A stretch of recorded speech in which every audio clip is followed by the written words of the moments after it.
Bonjour à toutes et à tous, nous sommes le 3 avril 2021 pour le 230e rapport de situation sur le Donbass.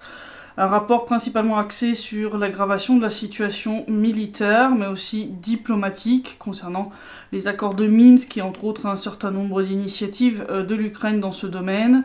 Je vais revenir aussi sur la décision judiciaire française de fermer le centre représentatif de la RPD en France. Je vais reparler aussi de la situation économique en Ukraine et je reparlerai brièvement à la fin de l'affaire Navalny, mais aussi de Nord Stream 2. Sur le plan militaire, du 27 mars au 2 avril 2021, l'armée ukrainienne a violé le cessez-le-feu en RPD à 23 reprises, durant lesquelles elle a tiré 132 munitions, dont 62 obus de mortier de 120 et 82 mm. Donc là, les trois indicateurs sont en hausse. Il faut y rajouter les 8 violations du cessez-le-feu et les 59 munitions, donc 45 obus de mortier de 120 mm tirés par l'armée ukrainienne durant les dernières 24 heures. Donc là, durant les dernières 24 heures, ils ont tiré presque autant d'obus de mortier que durant le reste de la semaine. Donc ça, c'est pas bon du tout. Les tirs de la semaine ont fait 2 blessés parmi les soldats de la RPD et ont endommagé une habitation. Et alors que je finalisais le script de ce rapport de situation, aujourd'hui même, un enfant de 5 ans a été tué près d'Ouglegorsk. Il se trouvait dans la cour de la maison avec sa grand-mère et un engin explosif a été largué par un drone ukrainien. L'enfant est mort, la grand-mère a été blessée, elle a été envoyée à l'hôpital pour être soignée. Bon, clairement, l'opérateur du drone voyait sur quoi il larguait sa saloperie. Hein, je veux dire, il y a une caméra sur ces engins. Donc tu vois sur quoi tu largues ton engin explosif. Et à moins d'être complètement débile ou complètement aveugle, je vois pas comment tu peux confondre un enfant de 5 ans avec un soldat de la RPD. Là, je vois pas. Je suis désolée, là, j'ai vraiment envie de vomir. C'est là, franchement... On touche le fond. Au vu de la distance entre le petit village en question et la ligne de front, à peu près 14-15 km, c'est clair que c'est pas les petits drones du commerce qu'utilisent habituellement les soldats ukrainiens. Là, clairement, c'est du modèle au-dessus, donc très certainement un cadeau venant de l'OTAN, hein, puisque là, les pays d'OTAN ont fourgué tout un petit paquet de cadeaux militaires bien sympathiques à l'Ukraine. Donc voilà, vos impôts servent à payer des drones à l'Ukraine pour qu'elle puisse assassiner des enfants de 5 ans. Ouais. Là, je voudrais qu'on m'explique... Enfin, comment même le soldat ukrainien peut faire ça. Moi, je comprends pas. Je comprends pas comment tu peux tuer un enfant de 5 ans comme ça, délibérément, en voyant que c'est sur un enfant que tu tires. Moi, là, il y a vraiment des trucs sur le plan psychologique, là, il y a des petites questions à se poser. Côté ukrainien, les pertes hors combat de la semaine sont de 6 morts et 7 blessés. Alors pour l'un d'entre eux, on a même la vidéo de son suicide. Alors je mets suicide entre guillemets parce que ce jeune homme d'à peine 20 ans, Alexei Sayenko, était manifestement complètement pété. Donc soit il avait bu trop d'alcool, soit il avait pris des drogues, parce que bon, il passait son temps à rigoler. Ses potes qui l'encourageaient à appuyer sur la gâchette de son arme aussi, d'ailleurs, ils étaient tous hilar, donc je pense pas qu'ils étaient sobres. Hein, voilà. Résultat des courses, il a joué avec sa Kalachnikov, et puis bah, pour finir, il s'est tiré une rafale dans la tête. Mais bon, ils ont classé ça comme suicide côté ukrainien, mais bon, j'ai rarement vu des mecs qui se suicident en rigolant. Bon, c'est une première. Bon, en tout cas, l'armée ukrainienne a l'air de vouloir poursuivre les camarades de Sayenko pour incitation à se donner la mort. Ce qui est pas mal, effectivement. Bon, je vous montrerai pas la vidéo ici, parce que franchement, c'est gore. Elle est disponible dans mon article du 1er avril sur le bombardement d'Alexandrovka, hein, donc... je ne vous encourage pas à aller regarder ça si vous avez le cœur sensible ou si vous avez moins de 18 ans. Hein. Voilà, il faut avoir les tripes bien accrochées pour regarder le truc jusqu'au bout. Moi-même, j'étais un peu sous le choc quand même quand j'ai regardé la vidéo jusqu'au bout la première fois. C'est... bref. Mais bon, ça vous montre qu'on n'exagère pas hein, quand on vous dit que les mecs ils se tuent tout seuls. Hein. Bon. Et puis vous vous souvenez des 4 morts et 2 blessés dont je vous avais parlé la semaine dernière, là côté ukrainien, des soldats qui manifestement ont sauté sur leur propre mine. Hein. Et bien malgré l'évidence, ils ont quand même décidé côté ukrainien d'accuser les RPD de leur mort, sauf que la propagande ukrainienne s'est pris les pieds dans le tapis, puisque le commandant en chef de l'armée ukrainienne, Khomchak, a déclaré qu'il s'agissait de sapeurs qui ont été tués par un sniper de la RPD pendant qu'il faisait un déminage. Sauf que dans le même temps, le quartier général de l'opération des forces interarmées a dit qu'ils avaient été tués par des tirs de mortier. Ouais, même les médias ukrainiens ont vu l'incohérence et leur opération de propagande s'est littéralement cassé la gueule. Là, c'est quand même énorme, quoi. Et puisqu'on parle de violation des accords de Minsk, eh bien l'armée ukrainienne continue de déployer des armes lourdes près de la ligne de front. Les services de renseignement de l'RPD ont détecté cette semaine le déploiement de 51 pièces d'armement lourd, donc on est à plus que la semaine passée. On a dans le détail 6 obusiers de 122 mm, donc le modèle n'est pas précisé. On a 2 canons anti-chars Rapira de 100 mm, 3 systèmes de défense anti-aérien Strela 10, un système de défense anti-aérien Zhuzhka, 4 chars d'assaut T-64. On a 3 chars d'assaut dont le modèle est non déterminé, 11 véhicules de transport de troupes blindés type BTR, 2 véhicules de combat d'infanterie type BMP, 1 véhicule de transport de troupes type MTLB et 18 véhicules blindés. Et bien sûr, pour cacher tout cela, l'armée ukrainienne brouille de manière assez intensive les signaux des drones de l'OSCE. Je vous montre la carte de cette semaine. Vous pouvez voir qu'ils ont fait ça en pas mal d'endroits de la ligne de front face à la RPD. C'est assez édifiant. Je vous parlais donc de cette habitation qui a été endommagée. Elle a été endommagée le 1er avril. Non, malheureusement, c'est pas un poisson. À 6h40 du matin, l'armée ukrainienne a tiré au lance-roquettes anti-chars sur le village d'Alexandrovka. Oui, ils aiment bien ce village en ce moment, ils s'acharnent dessus. Ils ont endommagé gravement le toit d'une habitation. Heureusement, il n'y a pas eu de blessés parmi les membres de la famille qui habitent dans cette maison. Il y a quand même un enfant de 10 ans dedans, on a eu de la chance.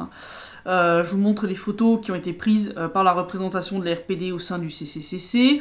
Et puis pendant que Kiev essaye de faire croire qu'elle respecte le cessez-le-feu, ces soldats, eux, ne se cachent pas. Ils cachent pas leur néonazisme, d'ailleurs, non plus. On a l'un d'eux qui a publié sur TikTok une vidéo où on le voit tirer au pif sur une des républiques populaires au lance-roquettes, avant de nous faire un superbe salut nazi. Bon, suite à la publication de mon article, TikTok a fini par enlever la vidéo. Enfin, il y a des copies qui circulent sur Telegram. Bon, pour ça, je vous renvoie à l'article, parce que j'ai pas envie que ma vidéo se fasse censurer à cause du salut nazi du mec. Vous irez regarder, j'ai mis une des copies Telegram dans l'article pour remplacer la vidéo TikTok qui a été supprimée. Bon, face à l'aggravation de la situation, le chef de l'RPD, Denis Pouchiline, a signé un décret instituant pour la première fois de l'histoire de la République une forme de conscription pour les hommes de 18 à 27 ans qui ne sont pas déjà réservistes.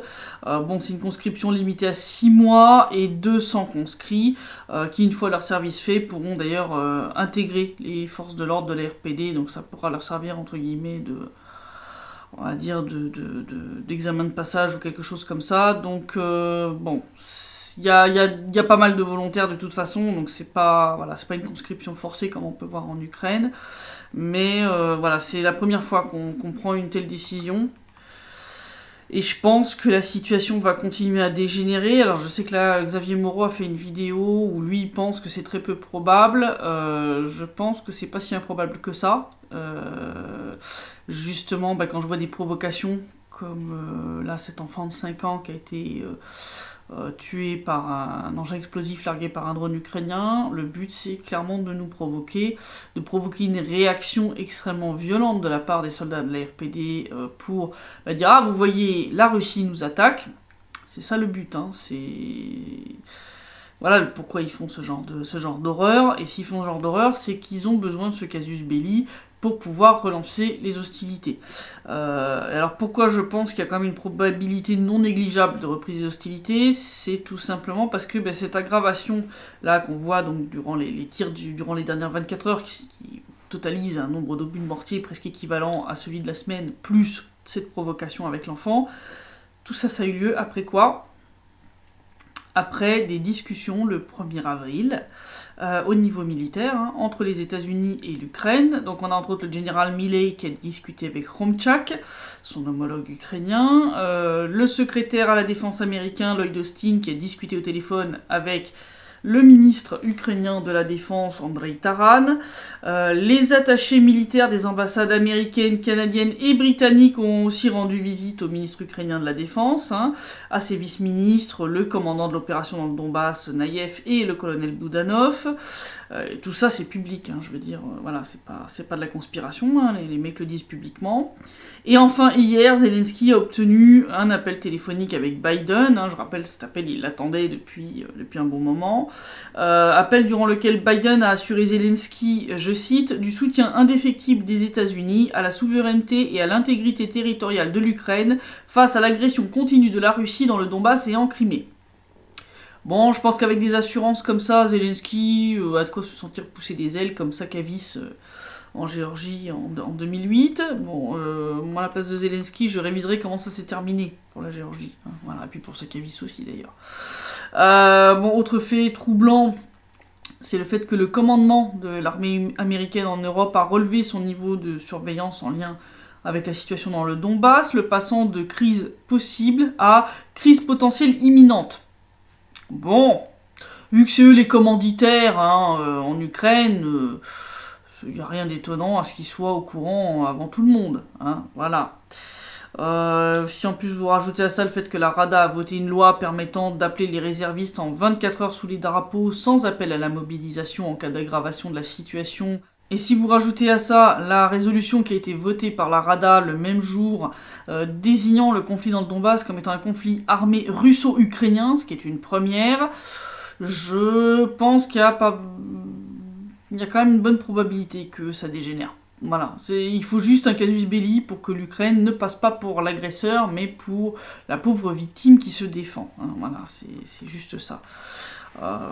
Surtout que si on regarde la situation diplomatique, comme je le disais, alors que l'armée ukrainienne viole allègrement le cessez-le-feu, les accords de Minsk et la Convention de Genève, l'Ukraine essaie de redorer son image en demandant à se mettre d'accord sur une formule réaffirmant l'engagement des parties à respecter les mesures additionnelles de contrôle du cessez-le-feu à partir du 1er avril.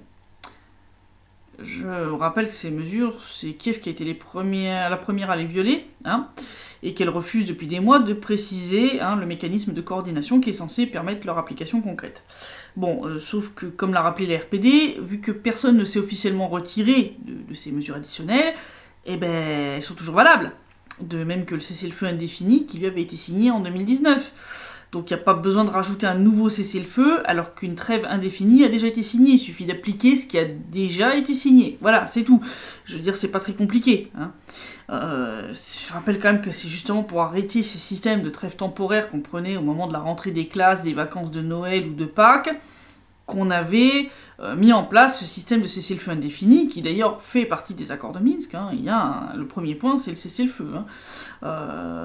Indéfini, c'est pas un cessez-le-feu temporaire. Donc, c'est justement pour arriver à appliquer au moins le premier point des accords de Minsk, qu'on avait dit, bon, ça suffit, c'est trêve temporaire, on passe à un cessez-le-feu indéfini, on se met d'accord là-dessus, point terminé. Donc, pourquoi revenir au système antérieur? On comprend pas. Donc suite à cette demande de la délégation ukrainienne, la RPD et l'RPL ont fait une contre-proposition. Elles ont demandé, à l'Ukraine de publier sur le site du ministère de la Défense une version complète et non déformée du texte des mesures additionnelles de contrôle du cessez-le-feu. Oui, parce que la dernière version en date, parce qu'ils avaient supprimé celle qu'ils avaient publiée l'année dernière, qui était déjà estropiée, et ils ont republié par après une nouvelle version encore plus déformée, puisqu'ils ont enlevé 2 mesures, la première et la 5e, c'est-à-dire l'interdiction de toute opération offensive ou de reconnaissance, ainsi que l'interdiction de l'utilisation des drones, avions, hélicoptères, etc. Et la création et activation d'un mécanisme de coordination pour répondre aux violations du cessez-le-feu avec l'aide du CCCC. Donc ces 2 mesures-là, tac, ils les ont passées à la trappe, ce qui donne un truc assez ridicule, puisque ils ont gardé quand même la 6e mesure, qui elle fait référence au mécanisme de coordination qu'ils ont enlevé. Donc tu comprends plus rien. Voilà, donc là, la RPD a dit, écoutez, déjà commencez par publier le texte complet, sans enlever des mesures ou des morceaux de texte par-ci par-là, déjà pour commencer. Et deuxièmement, ils ont demandé à l'Ukraine d'enquêter sur le meurtre du civil de 71 ans, qui je rappelle avait été assassiné par un sniper ukrainien à Alexandrovka le 22 mars, puisque je rappelle que le 4e point des mesures additionnelles de contrôle du cessez-le-feu impose de prendre des sanctions contre les soldats qui violent la trêve. Donc On leur a demandé simplement d'appliquer ce qu'ils ont signé. Bon, j'ai pas besoin de vous entretenir le suspense. L'Ukraine n'a pas répondu à ces demandes. Bon, voilà. C'est juste une tentative de se redorer médiatiquement le blason en disant, vous voyez, mais nous on est pour la trêve et puis les autres ils veulent pas. Ben, il n'y a pas besoin. Vous avez signé une trêve indéfinie en 2019, des mesures additionnelles en 2020, vous appliquez ce que vous avez signé, point. Il n'y a pas besoin de refaire une nouvelle trêve temporaire pour le 1er avril. Enfin, je veux dire, c'est complètement délirant. Alors après, ils sont partis dans une autre connerie. Ils ont déclaré vouloir ajouter à leur délégation un conseiller en communication avec la RPD et la RPL. Bon, on leur a demandé de préciser quand même quel serait le rôle et puis les pouvoirs dont disposerait ce conseiller en communication. Bon, bah Kravchuk n'a pas été foutu de répondre, hein, parce que bon, bah, le problème c'est déjà le rôle de la délégation ukrainienne de communiquer directement avec les RPD et les RPL. Donc c'est quoi l'intérêt de faire venir une personne en plus juste pour ça? On comprend pas. On comprend pas. On voit pas l'intérêt à ce truc-là. Bon, c'était un tel bloubi-boulga, Kravchuk était déjà pas foutu d'expliquer à quoi servirait cette personne. Bon, la coordinatrice de l'OSCE, Madame Gros, a soutenu la RPD et la RPL, et a dit à Kravchuk, écoutez, hein, vous mettez votre petit machin par écrit, hein, et puis on regardera tout ça. Mais bon, je pense qu'on n'en verra jamais la couleur du papier, parce que bon, ça ressemble encore à une tentative de faire croire que l'Ukraine fait quelque chose, c'est du brassage de vent, c'est de l'imitation d'activité, hein. C'est la grande spécialité de l'Ukraine. D'ailleurs, le fait qu'il s'agit d'une imitation de travail se voit de plus en plus, hein, parce que lors de la réunion du groupe en charge des questions humanitaires, on a notre ministre des Affaires étrangères, Madame Nikonorova, qui a demandé où en était l'appurement judiciaire des prisonniers déjà échangés, hein, parce que ça traîne depuis un bon moment, cette histoire. Et Kravchuk a répondu que le président ukrainien y travaillait, sauf que ça fait plus d'1 mois qu'il nous sort ça comme excuse. Donc là, Madame Gros, qui est quand même de l'OSCE, elle n'est pas vraiment pro-russe, hein, la madame, hein, a demandé, quoi, ça suffit pas qu'il foute sa signature en bas du truc, le président ukrainien? Mais bizarrement, on ne voit pas de réponse, hein, de la part de l'Ukraine. Donc comme on voit par les tentatives de communication pour faire croire que l'Ukraine travaille à mettre en œuvre les accords conclus, en fait, elle n'est pas foutue d'appliquer concrètement ce qu'elle a signé. Donc c'est de l'imitation, c'est du brassage de vent. On parle, on dit qu'on fait ci, on dit qu'on fait ça, on dit qu'on veut ci, on dit qu'on veut ça, mais dans la réalité on fait rien. Voilà, c'est du brassage de vent. Faudrait foutre des éoliennes devant les représentants ukrainiens à Minsk, au moins ils produiraient de l'électricité. Et puis le sabotage des accords de Minsk par l'Ukraine est tellement flagrant que la Russie, l'Allemagne et la France ont discuté de la situation dans le Donbass sans l'Ukraine. Bon, il n'y avait pas que ça à l'ordre du jour non plus, hein. Ils ont parlé aussi du Sputnik V, ils ont parlé de Navalny, ils ont parlé de la Biélorussie, ils ont parlé de la Syrie, de la Libye, donc bon... on va dire l'agenda de la réunion était tellement étoffé que ça a permis de justifier que Zelensky n'assiste pas à cette vidéoconférence. Bon, sans surprise, le compte-rendu qui est fait de la réunion est totalement divergent entre Moscou et Paris. Hein, parce que bon, la Russie a dit qu'elle était quand même gravement préoccupée par l'escalade du conflit provoqué par l'Ukraine sur la ligne de contact dans le Donbass et par son refus de mettre en œuvre les mesures additionnelles de contrôle du cessez-le-feu qui avaient été convenues en juillet 2020. Elle a aussi déclaré que les 3 pays, hein, donc Russie, France et Allemagne, confirmaient qu'il n'y avait pas d'alternative aux accords de Minsk pour résoudre le conflit interne à l'Ukraine et que Vladimir Poutine a souligné l'importance de la mise en œuvre par les autorités de Kiev de tous les accords précédemment conclus, en premier lieu, hein, donc l'établissement d'un dialogue direct avec les RPD et les RPL, et le règlement des aspects juridiques du statut spécial du Donbass. Alors par contre, le rapport fait par l'Elysée à ce sujet est totalement délirant, je vous mettrai les liens vers les deux, hein, vous pourrez les comparer, puisqu'on y dit que la nécessité que la Russie s'engage de façon déterminée pour stabiliser le cessez-le-feu en Ukraine et élaborer une sortie de crise dans le respect des accords de Minsk a été soulignée. Bon, je pense que si t'as réellement sorti ça à Poutine, il a dû dire, écoute mon grand... va relire les accords de Minsk. Hein. Non, parce qu'au lieu de prétendre qu'il peut presque être un épidémiologiste après avoir lu des papiers sur le coronavirus, hein, Emmanuel Macron ferait mieux de lire les accords de Minsk avant de dire des conneries pareilles, parce que ce qu'il a écrit, c'est aussi débile que de demander à la France de s'engager pour stabiliser le cessez-le-feu en Ukraine. Je rappelle pour la 30 millième fois que la Russie n'est pas partie au conflit. Hein. Elle n'est qu'un des garants des accords de Minsk aux côtés de la France, de l'Allemagne et de l'OSCE. Hein. Bon, je veux dire, faut arrêter les conneries là. Stop. Bon, bien entendu, l'Ukraine a quand même râlé d'avoir été mise sur le côté, mais bon, c'est normal, vu qu'ils font aucun effort. Bon, bah, ils se retrouvent sur le banc de touche, je veux dire, quand tu fous rien, je veux dire... bon, au bout d'un moment, tu vas pas râler parce qu'on arrête de te demander ton avis. Et puis, d'ailleurs, le sabotage des négociations par Kiev semble avoir atteint son paroxysme. Donc, comme je le disais, avec le vote par la Rada d'une résolution dans laquelle la guerre dans le Donbass est qualifiée quand même de conflit armé russo-ukrainien, ce qui est une première. Parce que jusqu'ici, il qualifiait la Russie de pays agresseur, il qualifiait la guerre dans le Donbass d'agression de la Russie. Et cette fois, ça va plus loin, parce que là, on parle de conflit armé russo-ukrainien. Donc, c'est le stade juste avant la déclaration de guerre, quoi. Je vous dis, je vous passe les détails sur la version accusatoire, où l'Ukraine passe son temps à accuser la Russie de ce dont l'Ukraine est coupable, comme l'augmentation des bombardements.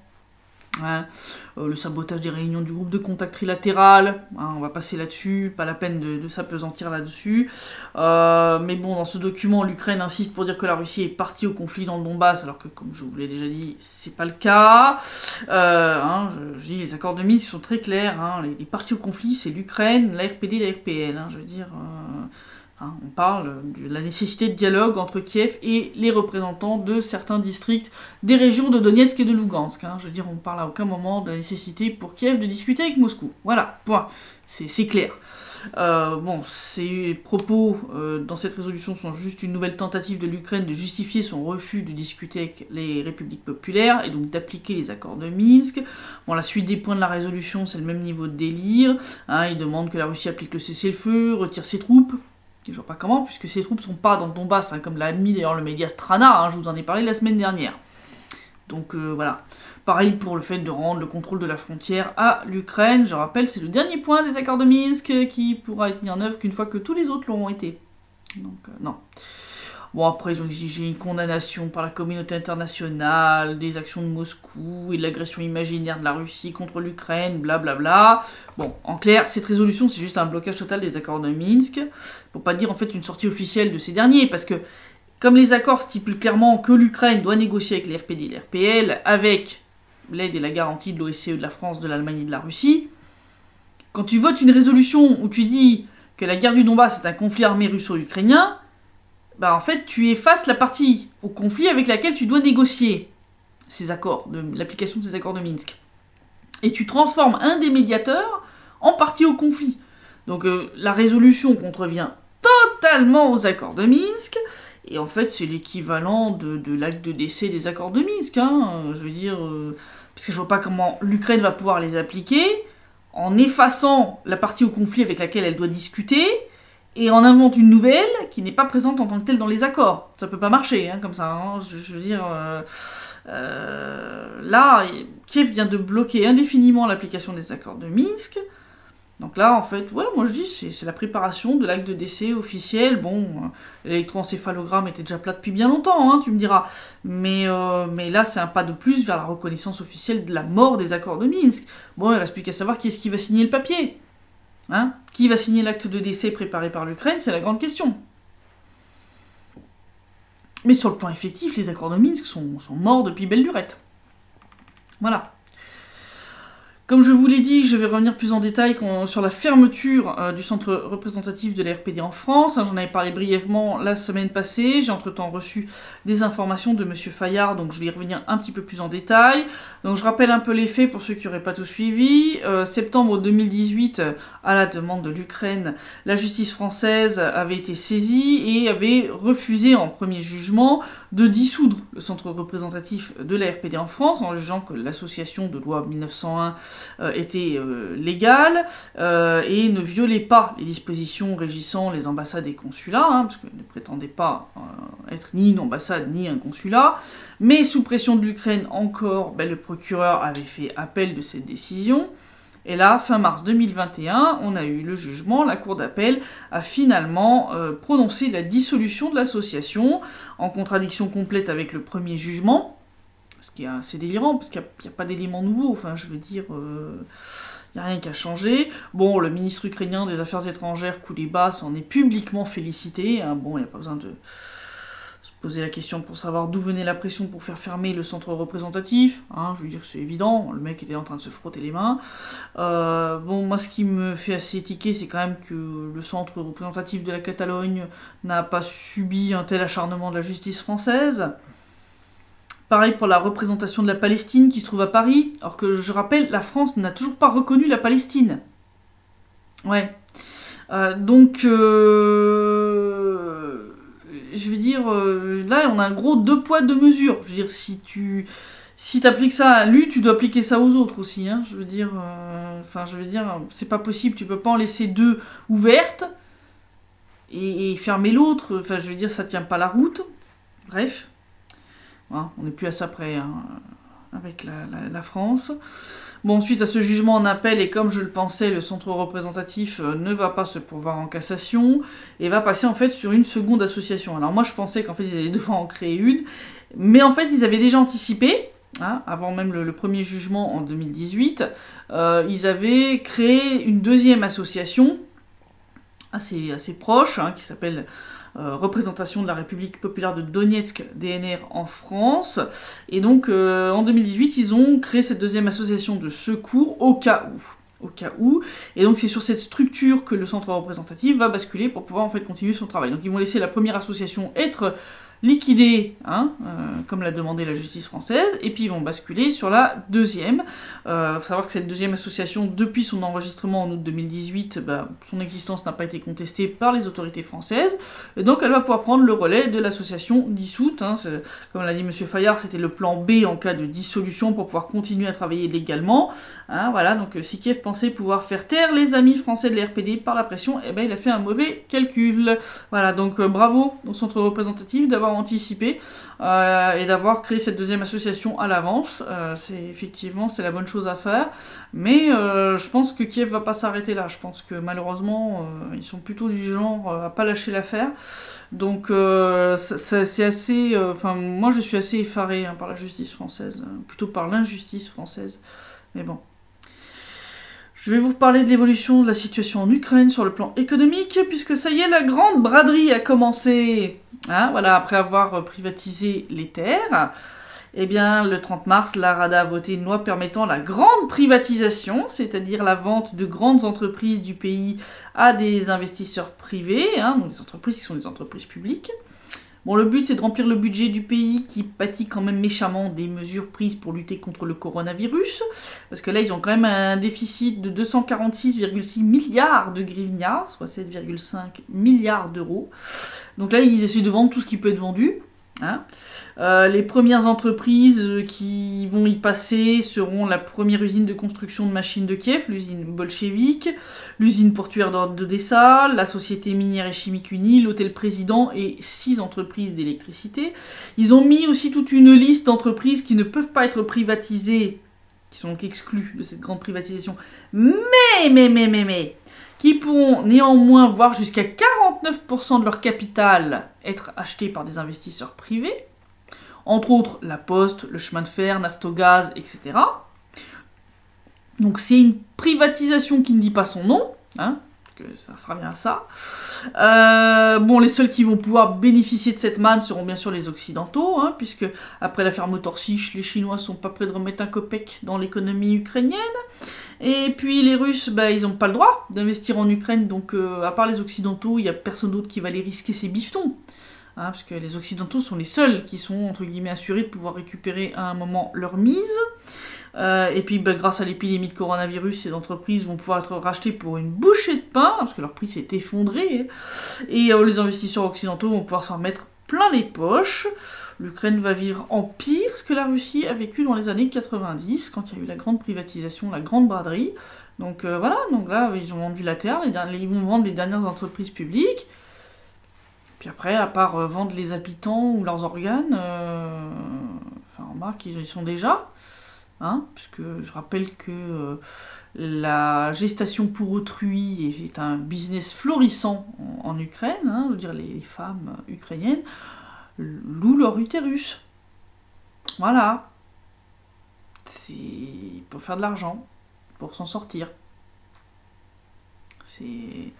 Ils en sont là, hein, quand même. Donc, Donc voilà la situation. Voilà la situation. Je vous ai dit que je vous reparlerai brièvement là enfin de 2 thèmes, à savoir Nord Stream 2, puisque la flotte qui finit de construire le gazoduc fait l'objet de provocations, entre autres de navires aussi bien civils que militaires polonais. Donc la flotte s'est retrouvée face à un sous-marin d'origine inconnue qui est apparu à moins d'1 mile de la barge, le Fortuna, qui installe les tuyaux. Le problème, c'est que les systèmes d'amarrage du Fortuna s'étendent sur plus d'1 mile, donc là il aurait pu arracher les ancres, tu vois, enfin je veux dire le sous-marin, un délire quoi. Des bateaux militaires polonais sont venus rendre une petite visite régulière aussi là depuis la fin mars. On a eu fin février un bateau de pêche polonais qui a percuté un des navires de ravitaillement, parce qu'en fait il se dirigeait vers la barge, il répondait pas aux signaux radio, donc le bateau de ravitaillement est allé jouer en fait les boucliers, hein, il s'est interposé entre la barge et le bateau de pêche. C'est lui donc qui s'est fait percuter à la place de la barge.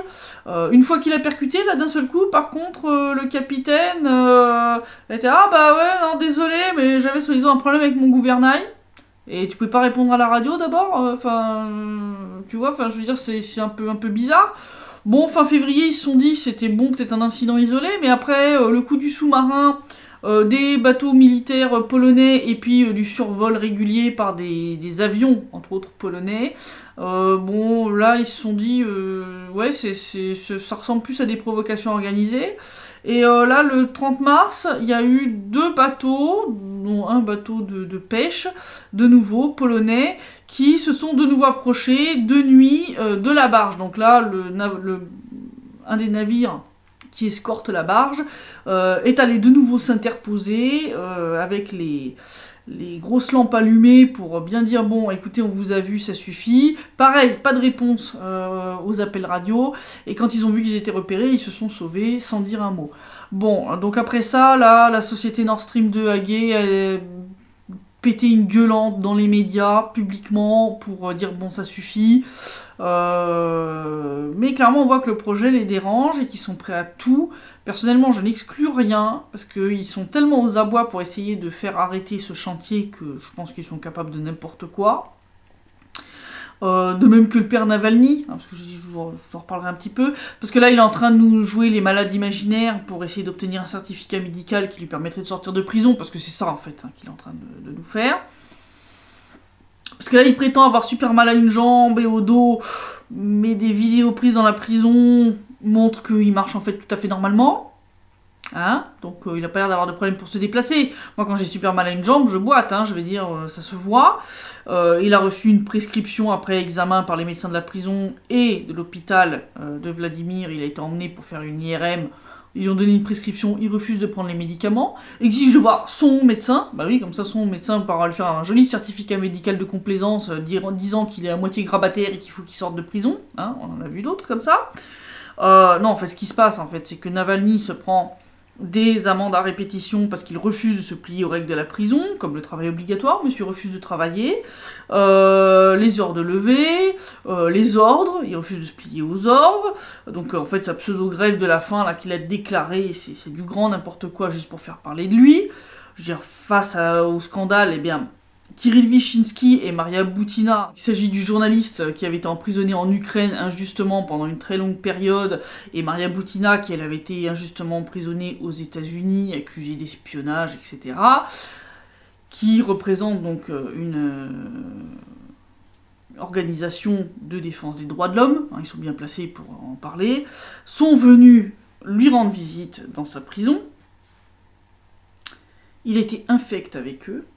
Il a refusé de se lever, malgré l'ordre donné par le commandement de la prison, quand Vyshinsky et Butina ont débarqué dans le dortoir où il se trouve. Il est resté allongé, à lire un livre. Je veux dire, ben, tout va bien, au KLM. Il a refusé de parler à Vyshinsky en disant qu'il ne savait pas qui il était. Vyshinsky essaie de se présenter, il dit « mais je m'en fous ». Il a parlé à Butina, mais de manière absolument abjecte.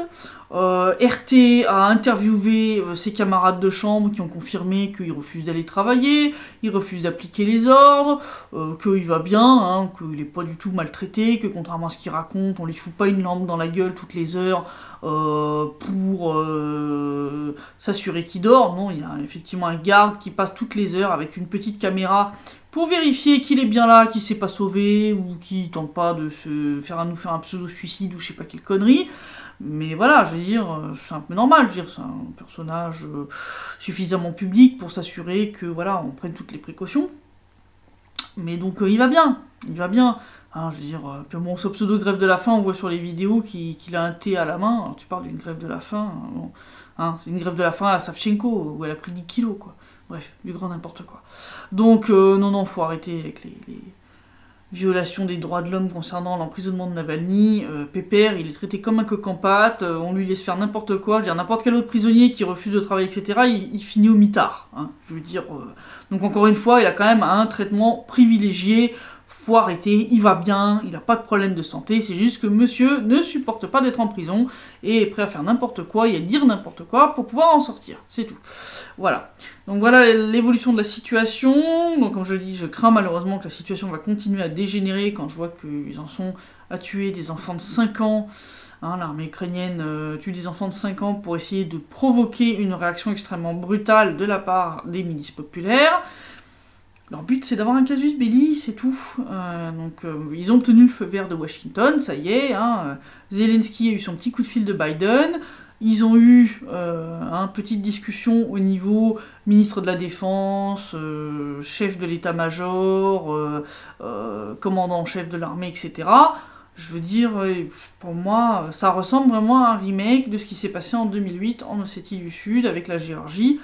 Et donc voilà, donc je pense que l'Ukraine va se bercer de ses illusions de soutien indéfectible de l'OTAN et va aller au casse-pipe. Voilà. La seule question, c'est quand. Je pense que voilà, il leur faut ce casus belli pour essayer de passer pour les pauvres petites victimes qui se sont défendues et pas pour le méchant agresseur. Mais là, en tuant des enfants de 5 ans, si tu veux, c'est un petit peu mal barré. Voilà. Voilà la situation. Je rappelle que Donbass Insider est un média totalement indépendant. Nous ne pouvons continuer notre travail que grâce aux dons de nos lecteurs et lectrices. Donc si vous voulez que nous puissions continuer à travailler, eh bien je vous renvoie vers la page Nous soutenir, où vous avez les informations, entre autres le lien vers notre page Patreon et le lien vers mon email si vous voulez passer par d'autres moyens que Patreon pour nous soutenir de manière ponctuelle ou régulière. Et je vous dis à la semaine prochaine pour le prochain rapport de situation et d'ici là, portez-vous bien.